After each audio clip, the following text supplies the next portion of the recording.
on pose la question, les musulmans et les juifs. Pour les musulmans et pour les juifs, il faut le nuancer un petit peu. Dieu n'est pas amour.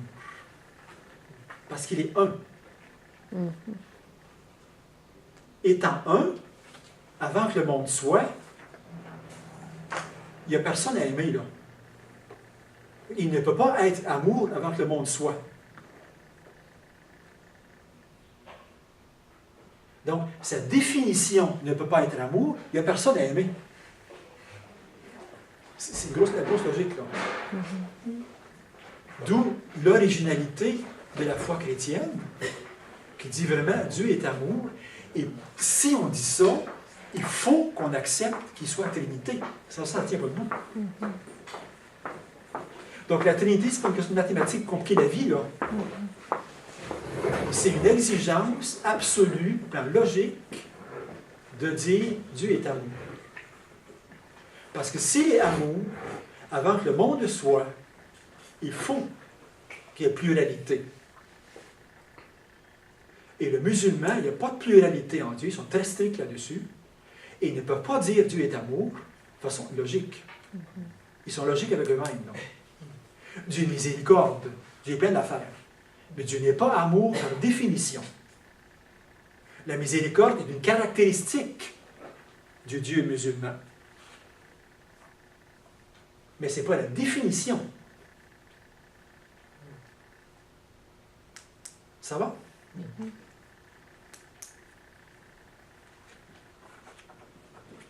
Donc, Dieu décide, à un moment donné, de partager son bonheur et sa joie avec quelqu'un d'autre en dehors de lui.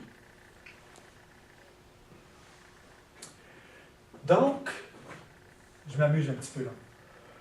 Il se dit, je vais me donner à quelqu'un d'autre pour le rendre heureux. Me donner totalement, pas un petit morceau, là. La totalité de ce que je suis, la totalité de ma divinité, je vais donner à quelqu'un d'autre. Donc, sa première idée, c'est de créer un autre Dieu. S'il y a un autre Dieu, ben, j'y donne tout. Mais ça ne marche pas, c'est pas un autre. C'est un clone de moi-même. Et je vais m'aimer moi-même dans un miroir. Ça va? Deuxième tentative. Écrire les anges. Ils sont différents, mais je ne peux pas tout donner ma divinité aux anges, parce que c'est des anges, ils sont différents de moi.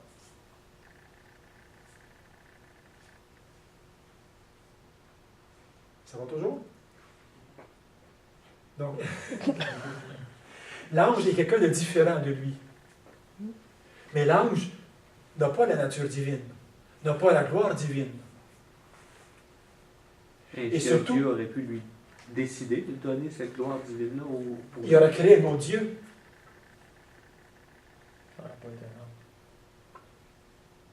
Mais en créant le Fils puis l'Esprit, il a créé un autre Dieu. Il n'a pas créé, Jacques Guélette, là. Il a engendré. C'est ça. Il existe toujours. Depuis toujours, le Père engendre le Fils. De toute éternité. Ça donne presque le vertige. Pardon? Ça donne presque le vertige quand on parle d'éternité. Oui, c'est ça. L'éternité. Donc ça a été, dans l'histoire du dogme de la Trinité, d'avoir ce concept, un engendrement éternel. Un engendrement qui n'a pas de commencement et qui n'a pas de fin et qui dure toujours. Ça, c'est un concept génial. C'est Origène qui a inventé ça, en fait, qui a conçu cette pensée-là. Parce que nous, on engendre dans le temps.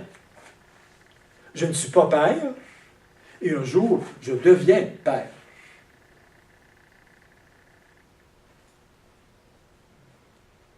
OK? Parce que je ne suis pas père par définition, je suis autre chose, je ne suis pas un être humain. Le père n'est rien d'autre que père. Donc, si, par hypothèse, à un moment donné, il n'y avait pas eu de fils, il n'aurait pas existé. D'où de toute éternité, c'est un Père qui engendre le Fils dans l'Esprit.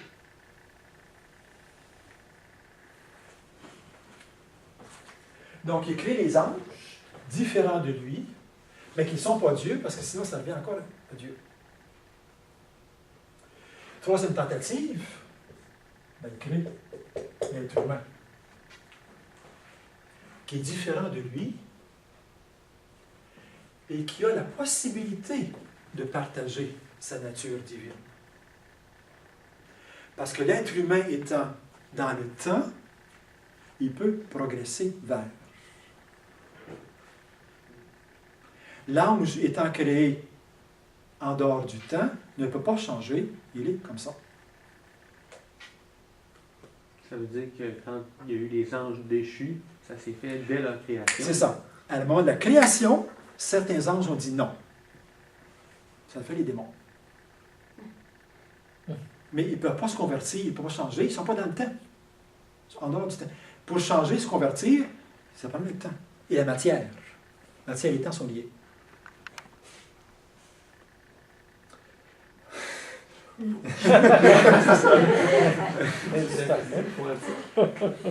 veut dire que Dieu les a créés comme ça, non? Il y avait une liberté de choisir. Ils ont créé libre, Ok. À l'instant même. puis à l'instant même où ils ont été créés, dans la liberté éternelle qu'ils ont, en dehors du temps, avant que le temps soit, ils ont choisi dans ce moment de servir ou de ne pas servir. Puis, Est-ce qu'on sait pourquoi? Non, de toute façon, c'est plus la spéculation théologique et la révélation. La révélation est très, très sobre sur les anges. Les anges existent, le mal existe, personnifié, existe Satan, mais le reste, c'est la spéculation. Bien entendu, quand je dis que Dieu s'est assis sur son nuage, puis qu'il a dit qu'il faudrait qu'on crée un quatrième, puis on va devoir penser qu'il est Dieu, c'est de la spéculation possible. J'ai lu sur ça de toute façon. Donc, il crée quelqu'un, l'être humain, qui va devenir participant de la nature divine. Ça, là, c'est une expression centrale dans le christianisme. L'ange ne peut pas devenir parce qu'il est en dehors du temps.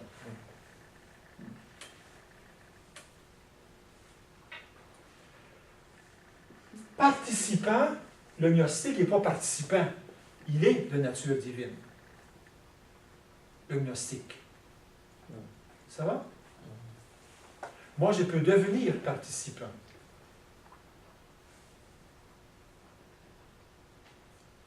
De la nature divine. Je ne deviens pas... je ne fusionne pas dans le Père. Comme un bloc de sel qui disparaît dans l'eau de mer. Là. Je participe à tout ce qu'est Dieu. Sa gloire, son bonheur, sa joie.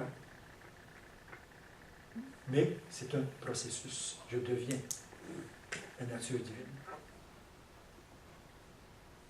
Donc, tout ce qu'est Dieu, je suis appelé à le devenir. C'est l'appel à lequel je suis appelé. Donc, d'entrer dans une telle communion avec Dieu que je participe à tout ce qu'il est, mais sans me fusionner dedans, sans me fondre dedans et sans devenir lui. On demeure deux. Ce que j'ai dit au tout début là. L'amour implique qu'on demeure deux. Dans l'agnos, ma parcelle divine va se fondre dans le grand tout. Ce n'est pas chrétien. Je garde actuellement et éternellement la différence entre moi et Dieu, sauf que toutes les caractéristiques de la divinité me sont données en héritage. Je partage la filiation du Fils.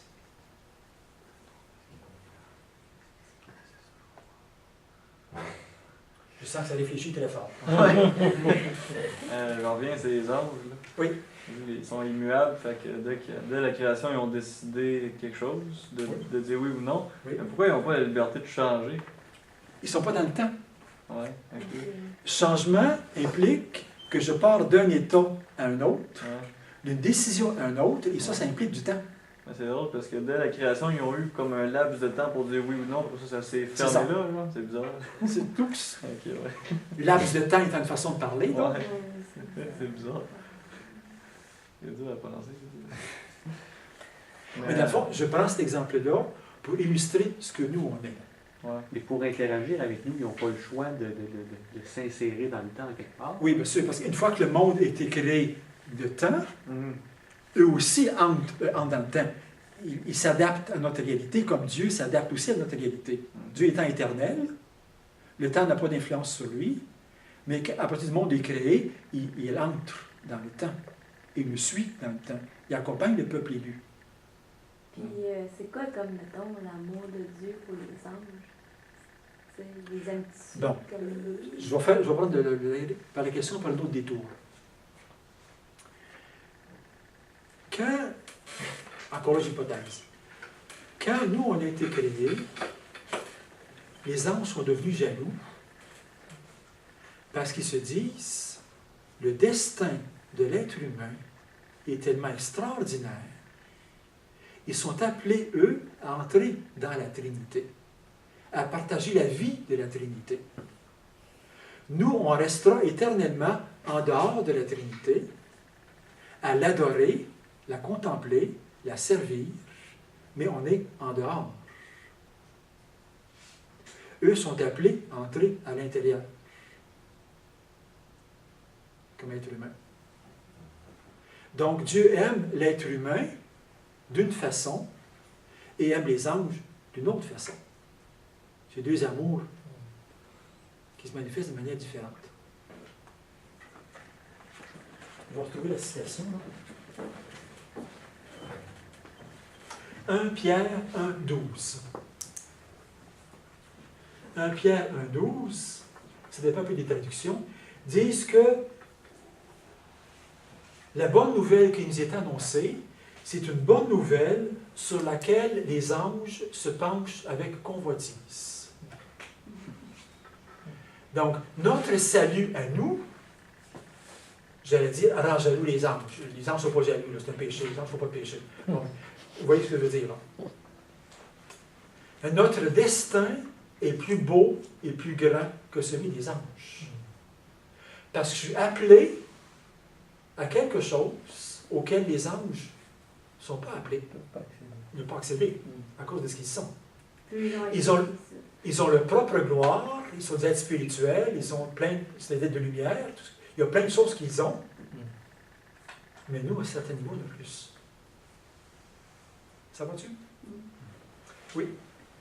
Peut-être, mais sauf que nous, vu qu'on a le temps, on a beaucoup plus d'ouvrages qu'un ange qui est créé déjà dans son état. Nous, Oui. on a tout un apprentissage à faire, on a à trébucher, on a à se faire mal, on a à souffrir. Pour y arriver. On a réalisé que cette souffrance-là va nous mener quelque part, sinon on se perd. C'est ça. Tandis qu'eux, ils n'ont pas toutes ces épreuves-là. Là. C'est ça. Donc, ça peut être, notre cheminement chrétien, humain, peut être considéré comme étant une épreuve, Une bénédiction. et une bénédiction et une grâce. On a la possibilité de se convertir. Puis encore là, on le verra plus tard, la béatitude qui nous est promise ne dépend pas de mes mérites à moi, non. C'est une grâce que Dieu me donne et que j'ai qu'à accueillir. Et c'est encore une fois la grande différence avec le gnostique qui doit arriver par des efforts à une certaine conscience supérieure. Puis comme il n'arrive pas dans une existence, bien, il en prend plusieurs, puis il se réincarne pour essayer une deuxième fois, puis une troisième fois, pour essayer d'arriver à cette conscience parfaite. C'est la partie du gnosticisme. Nous, dans une existence, si on s'ouvre à la grâce de Dieu, ça nous est donné. Et donné au sens fort du terme. Je ne pourrai jamais mériter la grâce de participer à la nature divine. Non. Jamais je pourrais. J'ai à l'accueillir. Oui, excusez. Quand vous disiez que les anges ne sont pas jaloux, ben, qu'est-ce qui a fait qu'ils ont rejeté l'incarnation? Je veux dire, comme les anges se sont révoltés. Bon, il y a quelques anges. C'est pas la jalousie de ces anges-là déchus. Ben, c'est-à-dire que les anges, les bons anges. Non, ouais, les autres ne sont pas jaloux, c'est sûr, mais les mauvais anges. Oui, ben, que ça fait qu'ils combattent contre nous? Ben, c'est ça, je veux dire. Pourquoi se fait que, dans le fond, dans notre conception des choses, les démons, les mauvais anges font tout pour nous faire chuter, pour qu'on arrive à. Parce qu'ils n'ont pas. Ils sont pas capables.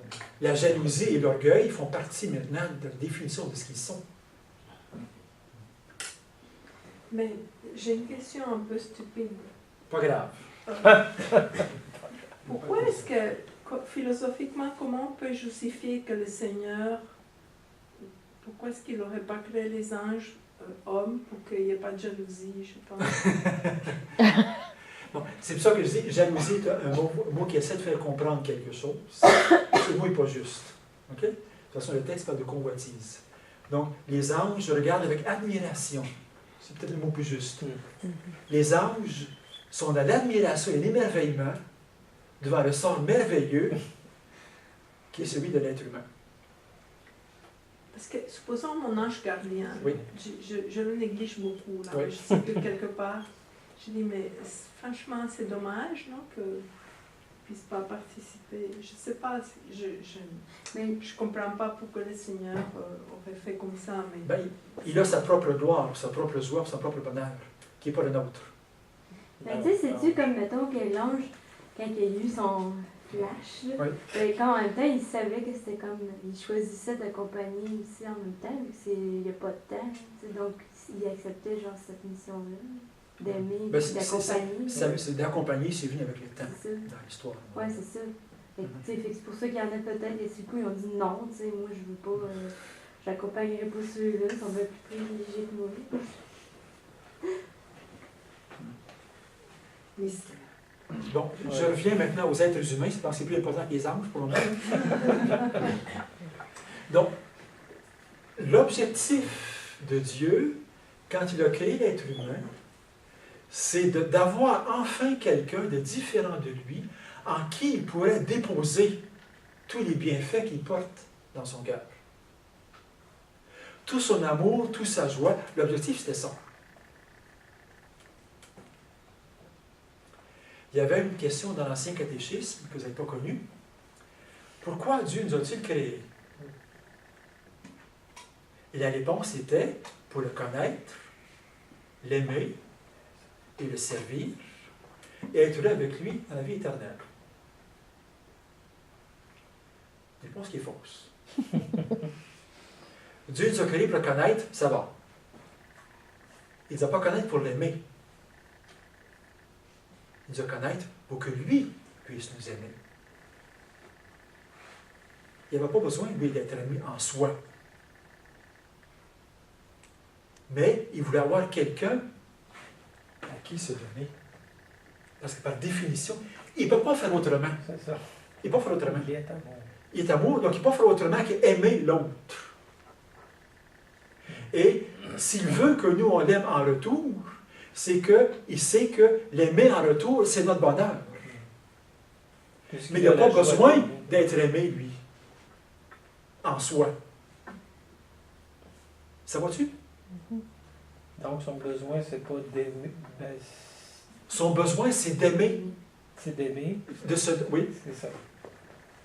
Et de permettre à l'autre de l'aimer, parce qu'il sait que c'est une joie et un bonheur d'aimer. C'est ça. Donc, il dit, En je vais lui l'aimant, permettre la joie. c'est notre bonheur, c'est notre destin qu'on réalise. Tout à fait. L'objectif pour lequel il nous a créés, c'est de vivre par nature. Et pour ça, il faut qu'on l'aime de la façon, c'est ça, d'arriver à ça. C'est pour ça qu'il dit aimez-vous les uns les autres comme je vous ai aimé. Dans le fond, il ne demande pas nécessairement d'être fixé sur lui, mais de nous aussi acquérir ça de lui, l'amour qui se donne toujours. C'est ça. Parce que, dans le fond, encore une fois, je reviens au complexe d'Oedipe, là. Ça risque d'être une relation duelle. Et l'autre brise ça. Ou plutôt la fait éclater, épanouir. Donc, ma relation avec Dieu devient vrai, réaliste, si j'aime un autre. Sans ça, c'est la fusion, c'est l'égoïsme à deux. N'importe quoi, c'est d'amour, c'est ça. Donc, à partir du moment, là j'avance à quoi une grosse affaire, à partir du moment où Dieu nous a créés, il ne pouvait pas faire autrement que de vouloir se donner totalement à nous.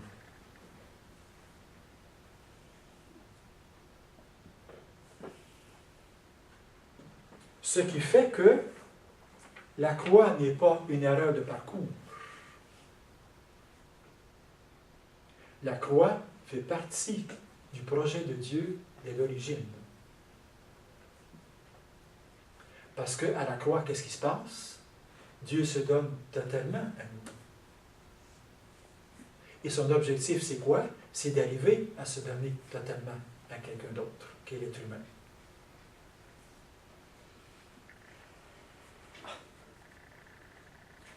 Première lettre de Pierre, chapitre 1, versets 20-21. Vous avez été rachetés ni par l'or ni par l'argent, mais par le sang de l'agneau, prédestiné avant la fondation du monde. Donc, c'était déjà dans le destin de Dieu, je vois la question qui s'en vient, dans le destin de Dieu, de se livrer totalement à l'être humain. Donc, il savait qu'en créant les anges, il y en a certains qui diraient non. Il le savait avant de les créer. Probablement, oui, ça, je ne sais rien. Qu'est-ce qu'il a... Là, je mets les anges de côté, là. Ouais. Je savais que dans le relation avec l'être humain. Et donc, quand Dieu crée l'être humain, son bonheur, sa gloire, c'est de pouvoir se donner à quelqu'un d'autre. Totalement. Il n'y a pas de plus grand amour que de donner sa vie pour quelqu'un d'autre. Dieu est un amour parfait. Son désir, c'est de donner sa vie pour l'autre. Alex? Donc, il savait pour Adam et Ève que ça allait se passer comme ça, comme il savait qu'on allait être une bande de pécheurs. Et que l'inévitable pour rattraper tout ça, c'était de planter son fils à la croix. Bon, ça faisait partie des règles du jeu en tous les cas, point de départ. Mais l'histoire s'est faite comme ça. On peut hypothéser d'autres formes d'histoire, là, on ne fera pas. Mais au point de départ, ce don-là était acquis.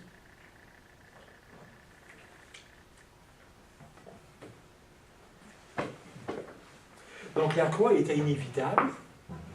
Elle était déjà là au point de départ, à partir du moment où librement Dieu décide de créer quelqu'un d'autre. Ce qui veut dire en bout de ligne que, si je fais une équation,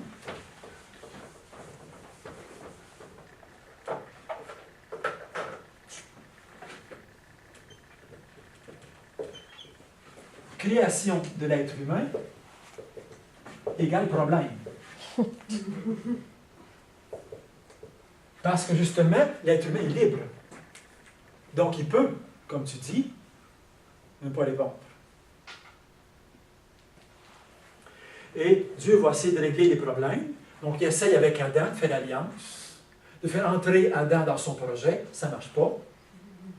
Recommence avec Noé, fait une nouvelle alliance. Ça ne marche pas. Recommence avec Abraham, puis Moïse. Le peuple n'embarque pas. Recommence avec Jérémie, les prophètes. Nouvelle alliance à nouveau. Problème par-dessus problème. Donc finalement, il décide d'envoyer son fils. Donc vous connaissez la parabole des vignerons homicides. Donc l'équation devient la vie de l'être humain égale la mort du fils.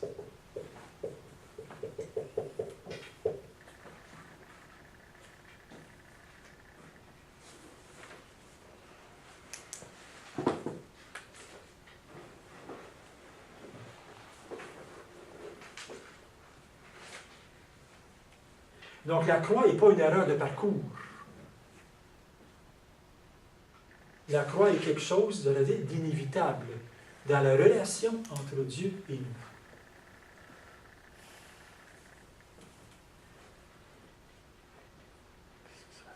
Et quand Jésus, par exemple,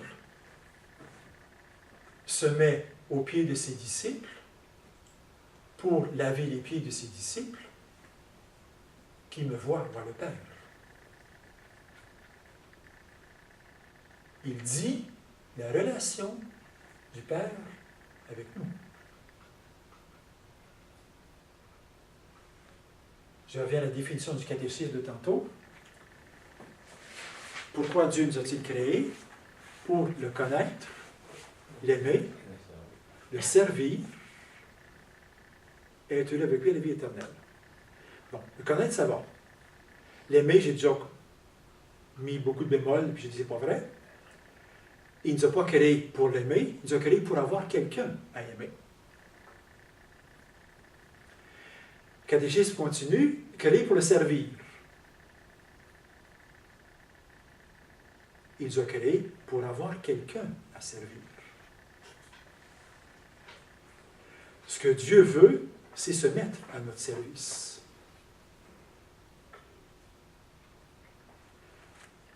Il ne peut pas faire autrement. Le Père, qu'est-ce qu'il fait de toute éternité? Est au service du Fils. Le Fils, qu'est-ce qu'il fait toute éternité, puis qu'est-ce qu'il fait sur la terre? D'être au service du Père. L'Esprit Saint, qu'est-ce qu'il fait? D'être au service de deux autres. Ils sont amour-service, ils sont amour diaconal, ils sont amour de don, par définition. Donc, quand il nous crée, il ne cherche pas enfin quelqu'un qui va se mettre à quatre pattes devant eux autres pour les servir. Là. C'est lui qui cherche quelqu'un devant qui il va se mettre à quatre pattes pour le servir. Ça n'a pas de maudit bon sens, là, je le sais. Là. OK? Moi, je lis l'autre jour quand Daniel disait à la fin du cours, c'est complètement pété son affaire. Là, ben, je regrette, je savais que ça s'en venait. La fois qu'il disait, c'est encore plus pété que ça. Mais dans l'autre sens. Et ce que je veux, c'est qu'on découvre l'extraordinaire originalité et beauté d'un Dieu qui est amour. Ça va jusque-là. C'est pas juste un petit sentiment émotif là, qui est penchant pour nous autres. Là. Il se met à quatre pattes devant nous pour que nous soyons heureux, pour que nous soyons servis. Ça ne tient pas debout, mais c'est ça.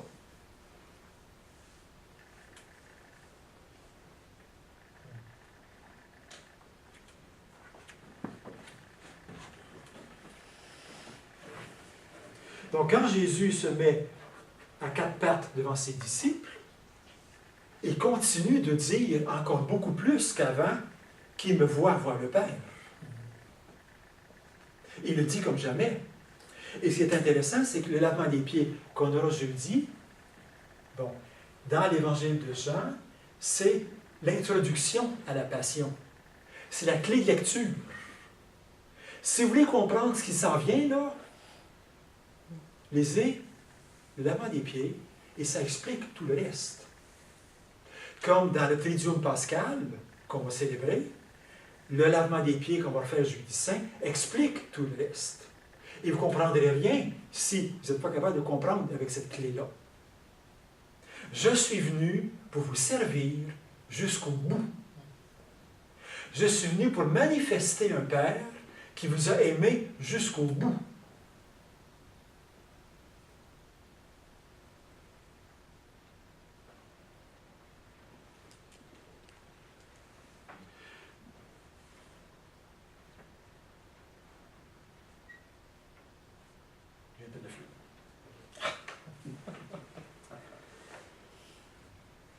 Donc, ma gloire, ma joie, c'est d'être à quatre pattes devant l'être humain pour le servir.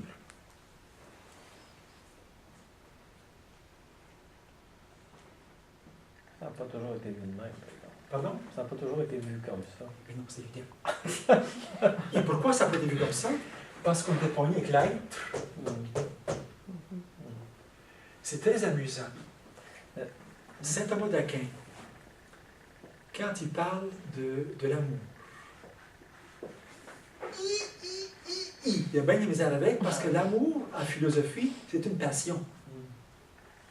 Et une passion, c'est un défaut. Donc, il est obligé de dire, oui, c'est marqué dans l'Écriture que Dieu est amour, mais Dieu est être, d'être en tant qu'être. C'est très, très drôle quand on analyse ça. Mais le lavement des pieds, un qui a compris ça, c'est le pape François. C'est en 2015, ça reste, ça c'est intellectuel. Là. Mais les gens en 2015 ont besoin de modèles. Bien sûr. Fait que là, quand tu dis qu'il est allé en prison, il a lavé les pieds, il a sidéré. Fait que ça c'est parlant. Ouais. Le discours à la suite de Jésus, c'est touchant. Même les athées sont... C'est ça. Donc, dans le fond, la différence entre Benoît XVI et puis, il y en a plusieurs, là, et Benoît et François, c'est que Benoît XVI, c'était un discours très intelligent et intellectuel. Donc, son objectif, c'est de partir des idées pour rejoindre le monde. Lui, il part du monde, du vrai monde, là, pour rejoindre les idées. Là. Donc, faisant des gestes comme ça, il dit quelque chose de Dieu, comme Benoît XVI le disait dans ses discours. Okay? Donc, c'est deux approches complètement différentes. On dit la même chose en bout de ligne, mais l'approche complètement différente, les points de départ complètement différents. Et peut-être que François parle beaucoup plus que Benoît XVI. Il fait beaucoup plus. Pardon? C'est ça que vous avez dit. Il fait beaucoup plus. Il fait beaucoup plus, c'est ça. Je ne sais pas si c'est une citation qui dit ce qu'on est parle plus fort et qu'est-ce qu'on est. C'est ça. Ça me rejoint. Quand je vois le pape François. Bon, donc, le mystère de la croix,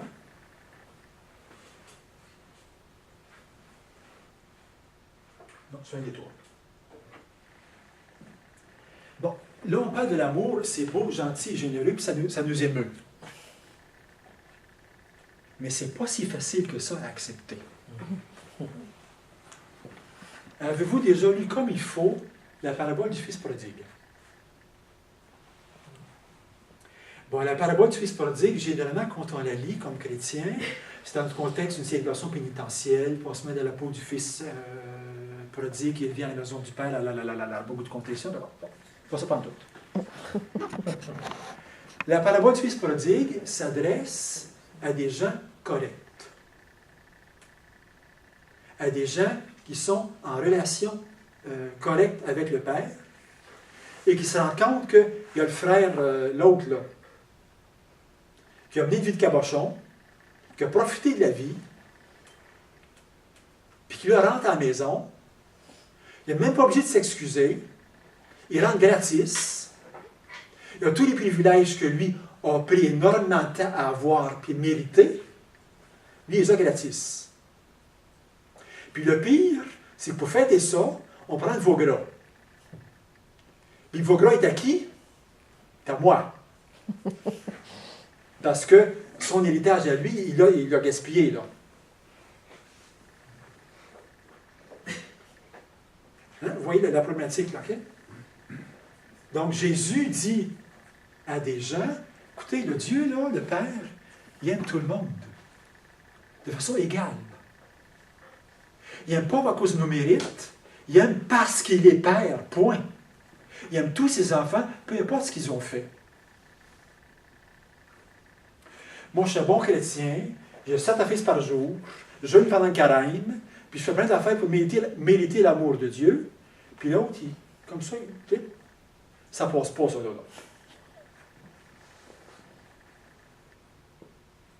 Les paraboles des ouvriers de la 11e heure. J'ai travaillé toute la journée, depuis le matin, pour être un bon chrétien, faire de la pastorale, faire des vœux, plein d'affaires. Puis l'autre, là, il a le même salaire que moi, là, ben, comme ça, là. Ça passe pas. Donc Jésus a été refusé parce que le Dieu qu'il présentait était un Dieu qui n'était pas juste. Et de fait, le Dieu de Jésus, il n'est pas juste. Parce que s'il était juste, il me récompenserait moi plus que l'autre. Parce que moi, je l'ai mérité, puis pas lui. Et quand je me rends compte que l'autre il a le même salaire que moi, ça passe pas.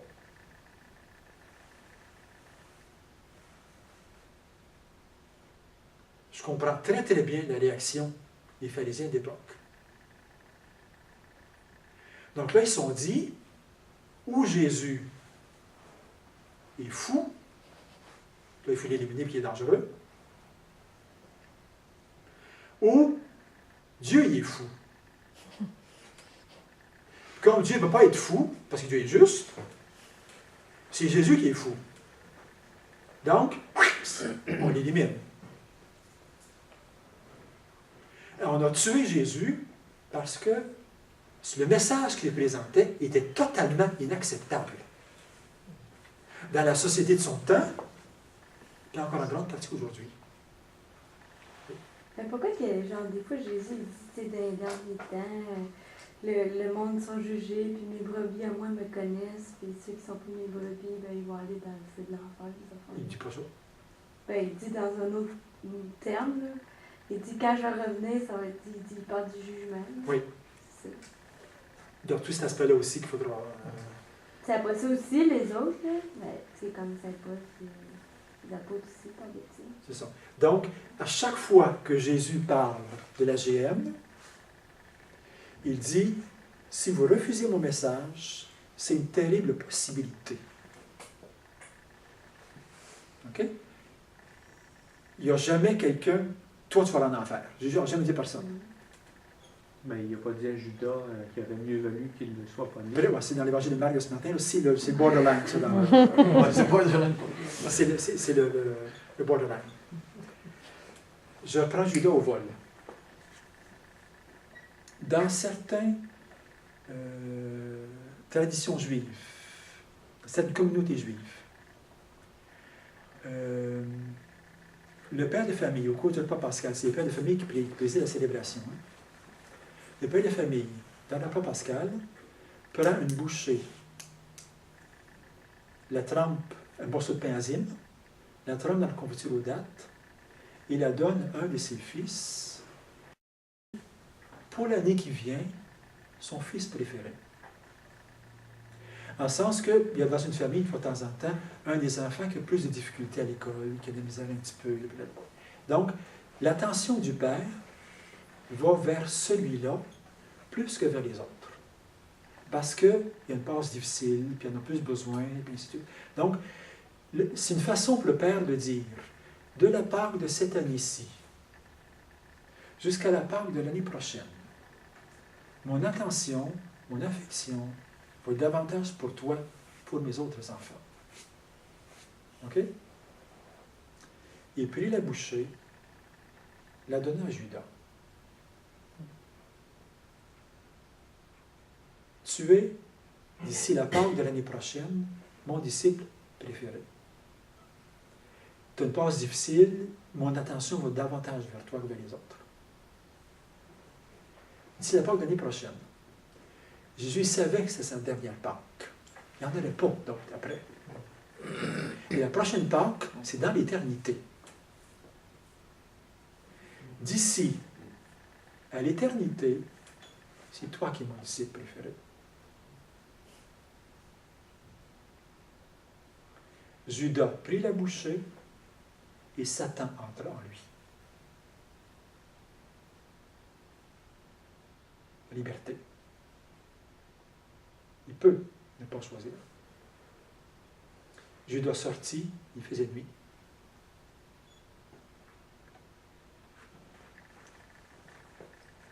Tu sais, c'est l'épisode le plus dramatique de toute l'Écriture. Où l'amour de Dieu se manifeste au maximum à une personne et la possibilité de refuser, de dire non, fermez la porte. Donc, ce n'est pas Dieu qui condamne, c'est la personne qui se condamne. Donc, il est condamné. Ben, je ne sais pas là. il leur a dit, le Christ leur a dit à Catherine de Sienne, je ne te dirai pas ce que j'ai fait avec Judas pour ne pas qu'on abuse de ma miséricorde. La porte est ouverte. Mais ce que je veux dire par là, indépendamment de Judas, c'est de dire que ça dépend de nous. Dieu ne condamne personne. Dieu ne veut absolument pas que quiconque se perde. Mais si l'autre refuse à ce point-là, qu'est-ce que tu veux qu'il fasse, là? Fait que, tu sais, quand il dit genre, quand vous dites mon nom, tu sais, puis là, vous allez dire, mettons, vous allez dire mon nom, puis je vais vous dire, je ne vous connais pas. Oui. Quand vous allez vous allez dire mon nom, puis je vais dire, je ne te connais pas. C'est ça. Donc, il y a plein d'épisodes qu'il faudrait négocier comme il faut au plan exégétique, là. J'entre pas là-dedans, parce que je n'ai pas les moyens, là. Mais le dessein global de Dieu, c'est de sauver tous les êtres humains. Et ça dépend de notre liberté. Il n'y a pas la grâce. Donc, si dans notre vie, on a fonctionné contre la volonté de Dieu tout le temps, puis qu'à la dernière minute, on se dit, pas la dernière minute, mais rendu devant le jugement, on s'est dit, écoute, je prononce ton nom. Prononcer non, ça ne fonctionne pas là. Pas plus que ça. Toi, Mais si, mettons, comme je dirais, toute ma vie, j'aurais dit non. Puis là, je me retrouve devant Jésus, puis tu sais, dans le fond, je me retrouve devant ma misère, puis je dis, tu sais, Jésus, je m'excuse. Là, il me prendrait sûrement. Là, oui, c'est ça. C'est ça. C'est sûr. Mais c'est souvent, c'est nous-mêmes qui disent, tu sais, comme, oh, je peux pas, tu sais, j'ai toute ma vie, d'où le purgatoire Donc, pour aider. je prends l'exemple de Satan, par exemple, tout à l'heure, non? C'est pas de Satan de Judas, où, bon, nous, on ne sait pas ce qui s'est passé entre le moment où il a quitté la salle et le moment où il s'est pendu. Tu sais, il y a plein d'espace entre les deux. Bon. Ce que je veux dire, c'est tout simplement, c'est que Dieu ne condamne pas, on se condamne nous-mêmes. Pour illustrer ça, moi je dis, le cadenas qui ferme l'enfer, il n'est pas à l'extérieur, où Dieu l'aurait mis pour éviter que les damnés sortent. C'est les damnés eux-mêmes qui ont mis à l'intérieur pour éviter que Dieu entre. Parce que si Dieu entre dans l'enfer, ils sont foutus, ils sont sauvés. C'est pas ça qu'ils veulent. On se comprend là. Mais en même temps, si la croix n'est pas une erreur, ben ça prenait quelqu'un, ça prenait des gens pour arriver là. En quelque part, si la foule n'aurait pas voulu qu'il meure, si Judas ne l'avait pas livré, donc, l'amour gratuit de Dieu, l'amour qui aime tout le monde, l'amour qui est ouvert à toutes les misères, n'est pas accepté.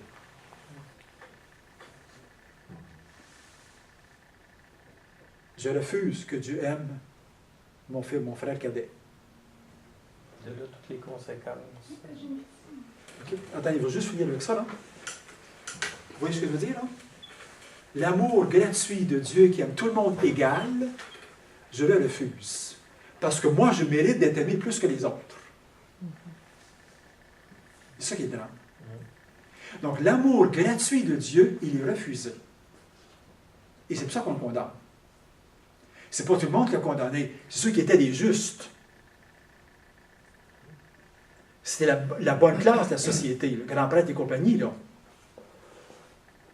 qui ont refusé cet amour fou de Dieu, qui ne tient pas debout, qui aime tout le monde, et ça n'a pas de bon sens. Ce qui fait que, regardez vos questions, hein, ce qui fait que la croix, il y a un double aspect.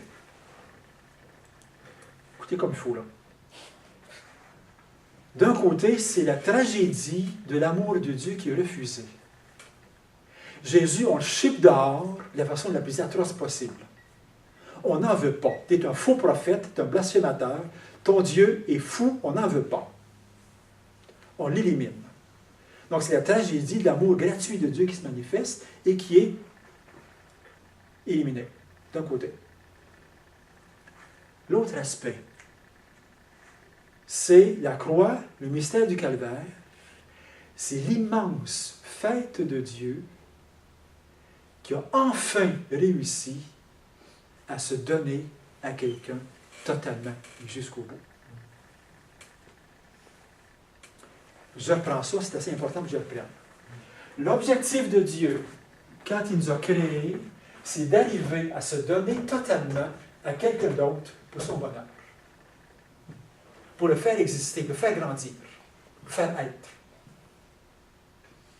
À la croix, ce projet-là, il est réussi, il est réalisé. Il s'est effectivement totalement donné jusqu'à la dernière goutte de son sang à quelqu'un d'autre pour le sauver. Donc, la Trinité a fait une fête colossale ce jour-là. Parce que le projet était réalisé. Quand vous ne me croyez pas, je vais vous le montrer. Dans l'évangile de Jean, Judas sortit, ou juste avant, Jésus lui dit, « Ce que tu dois faire, fais-le vite. » Et l'évangéliste Jean ajoute ceci, les disciples ne comprirent pas ce que Jésus voulait lui dire. Ils pensaient qu'il lui disait d'aller préparer quelque chose, d'aller donner quelque chose aux pauvres, ou d'aller préparer la fête. Je répète. Jésus, les disciples ne comprirent pas ce que Jésus lui avait dit. Ils croyaient qu'il lui avait dit d'aller préparer la fête et de préparer quelque chose pour les pauvres. L'Évangile de Jean a autre chose à dire à ses lecteurs que les conneries qui passent par la tête des disciples. OK? Donc, s'il le dit, c'est parce qu'il y a un autre sens. Comme très souvent en Jean, il y a des sens superposés. Effectivement, Judas va donner quelque chose aux pauvres. Et qu'est-ce qu'il va donner? Jésus. Le Christ. Et effectivement, il va préparer la fête, qui est la fête de la Trinité.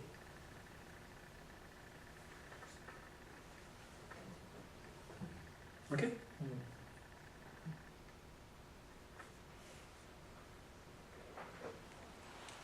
Ça coupe le souffle, un peu, hein?